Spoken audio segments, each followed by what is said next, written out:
Okay. So, comics. Comics. You said that comics is the art which investigates the darkest parts of our minds, if I'm not mistaken. Well, is it correct? I think it allows you to, as a creator, it allows me to speak very directly and intimately into your imagination, the reader's imagination. So it's a real one-to-one communication. And yes, that can have a darkness to it. You can explore difficult and dark and probe difficult and dark subjects. But it doesn't have to be dark. It can be funny, it can be empathic, it can be everything. But I think comics for me, that's the pleasure of them. They offer that intimacy, that direct communication. Comics, music, cinema, how do all of these art communicate to each other? Well, I think they're all ways of talking about a particular subject. They look at it from different directions.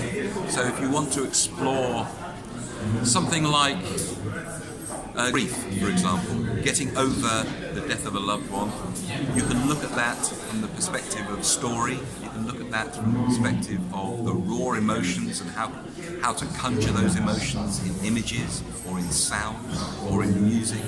But all of those things sort of surround the subject and allow you to look at the subject from different angles. And sometimes to really deal with it, you do have to make different things. You have to make some paintings, you have to make some music, you have to make a story or a film or a comic or a piece of text or theatre, and all of those things help you understand the subject. Maybe just telling a story isn't enough, maybe you need to express it in other ways. Last question, could you tell us something about the works you chose for this exposition? Well, I chose works that I generally like. I mean, I've done a lot of work, and but there are a few things over the years that are favourites of mine, so I've concentrated on those.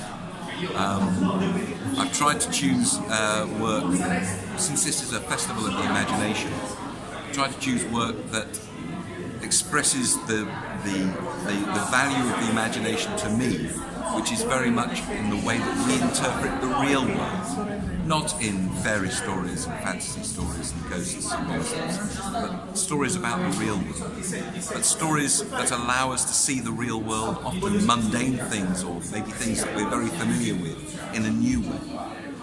That's what art can do. It can illuminate things in a fresh way. You see things in a new way. Thank you very much. Okay. Thank you.